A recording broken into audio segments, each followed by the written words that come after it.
नमस्कार। बिहार की सियासत में एक बार फिर गर्मी लौट आई है और इस बार चर्चा किसी नेता या पार्टी की नहीं बल्कि उन वोटरों की है जो हर बार सियासी पिच पर खेल का रुख बदल देते हैं, यानी मुस्लिम वोटर। लगभग 2 करोड़ 30 लाख की आबादी वाला ये समुदाय अब सिर्फ वोट बैंक नहीं बल्कि पॉलिटिकल डिसाइडर बन चुका है। कौन बनेगा बिहार का सिकंदर, ये तय करने में मुस्लिम वोटरों की भूमिका इस बार पहले से कहीं ज्यादा अहम है। बिहार में कुल आबादी का करीब 17.7% हिस्सा मुस्लिम समुदाय का है, यानी करीब 2.3 करोड़ वोटर जो तकरीबन 60 विधानसभा सीटों पर निर्णायक प्रभाव रखते हैं। सीमांचल से लेकर मिथिलांचल और उत्तर भारत के कई जिलों में यही वोटर तय करते हैं कि सत्ता का रास्ता किसके लिए खुलेगा। 2023 की जाति आधारित जनगणना के मुताबिक गंज में मुस्लिम आबादी 68%, कटिहार में 44%, अररिया में 43% और पूर्णिया में 38%, यानी सिर्फ सीमांचल ही नहीं, बिहार के 87 विधानसभा क्षेत्र ऐसे हैं जहां मुस्लिम आबादी 20% से ज्यादा है। और यही आंकड़े हर पार्टी के रणनीतिकारों के लिए सिर दर्द भी हैं और उम्मीद भी। अब जरा देखें कि किस दल ने मुस्लिम समाज को कितना राजनीतिक प्रतिनिधित्व दिया है। एनडीए गठबंधन जो 243 सीटों पर चुनाव लड़ रहा है, उसमें मुस्लिम उम्मीदवारों की संख्या सिर्फ 5 है।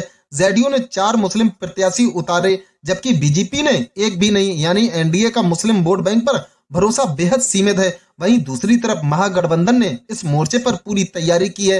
राजद ने 18 मुस्लिम उम्मीदवार को टिकट दिया जबकि कांग्रेस ने अपनी 61 सीटों में से 10 पर मुस्लिम चेहरों को मौका दिया। चिराग पासवान की पार्टी ने एलजेपी ने केवल एक मुस्लिम प्रत्याशी उतारा है। कुल मिलाकर महागठबंधन ने लगभग 30 मुस्लिम उम्मीदवारों को मैदान में उतारा है, जो स्पष्ट संदेश देता है कि उनकी नजर मुस्लिम और पिछड़े वर्गों को संयुक्त वोट बैंक पर है।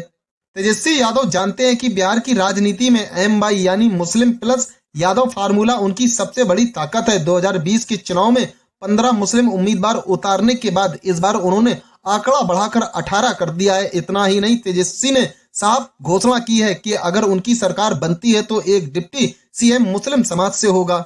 वो वक्फ कानून में किए गए विवादित संशोधन को डस्टबिन में फेंकने की बात भी कह चुके हैं। साथ ही उन्होंने वोटर अधिकार यात्रा शुरू करके मुस्लिम इलाकों में सीधा संवाद किया। 2020 में आरजेडी के 8 मुस्लिम प्रत्याशी जीते थे और तेजस्वी इस बार उस संख्या को डबल करने के मूड में है।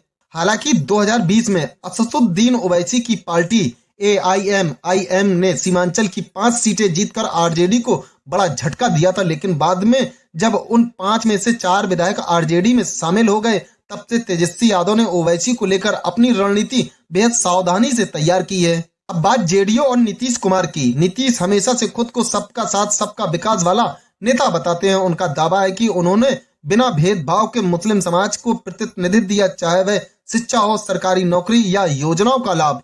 नीतीश ने कहा कि 2025 से पहले की सरकारों ने मुस्लिम को सिर्फ वोट बैंक की तरह इस्तेमाल किया जबकि उनकी सरकार ने विकास का हक दिया। लेकिन एनडीए में लौटने के बाद जेडीयू पर ये आरोप भी लगने लगे हैं कि पार्टी अब बीजेपी के एजेंडे से प्रभावित हो गई है। खास करके वक्फ कानून संशोधन पर जब विवाद हुआ तो नीतीश की छवि को मुस्लिम समाज में नुकसान पहुंचाया। नीतीश ने कहा कि उन्होंने संसद में ज्वाइंट पार्लियामेंट्री कम्युनिटी की मांग रखी थी, लेकिन विरोधियों ने इसे गलत तरीके से पेश किया। यानी एक तरफ नीतीश अपनी सेकुलर छवि बचाने की कोशिश में है तो दूसरी तरफ गठबंधन की मजबूरी ने उनकी सियासी चालें सीमित कर दी हैं।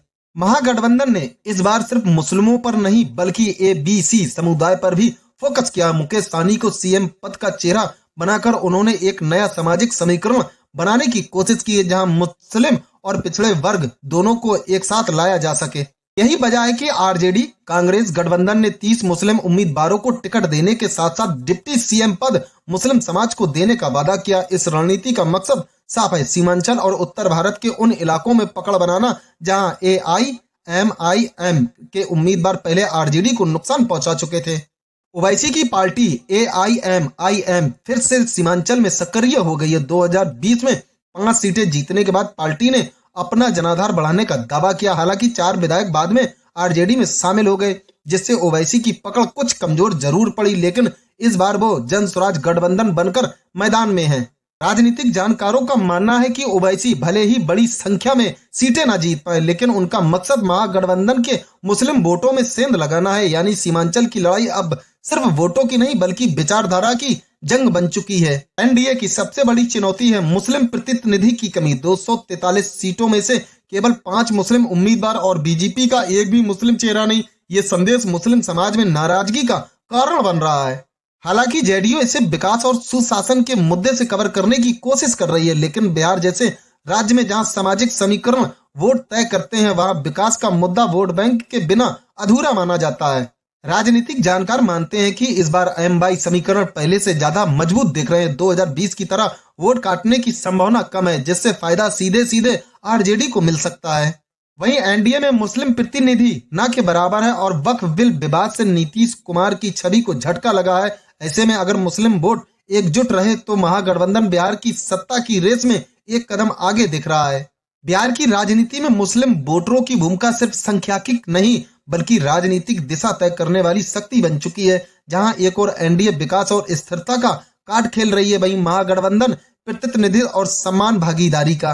नीतीश कुमार अनुभव और प्रशासनिक छवि के दम पर मैदान में है, तो तेजस्वी यादव युवाओं और अल्पसंख्यक वोटरों की उम्मीद का चेहरा बन चुके हैं। कुल मिलाकर बिहार की ये जंग सिर्फ सीटों की नहीं बल्कि भरोसे, पहचान और प्रतिनिधि की लड़ाई है, और इस लड़ाई में मुस्लिम वोटर ही किंग मेकर बन सकते हैं। तो दोस्तों, बिहार की इस सियासी तस्वीर में आपका क्या मानना है? क्या मुस्लिम वोट इस बार महागठबंधन को सत्ता दिला पाएगा या नीतीश कुमार फिर कोई नई सियासी समीकरण बना लेंगे? अपनी राय कमेंट में जरूर बताएं। अगर आपको वीडियो पसंद आया हो तो लाइक कीजिए, शेयर कीजिए और चैनल को सब्सक्राइब करना ना भूलिए।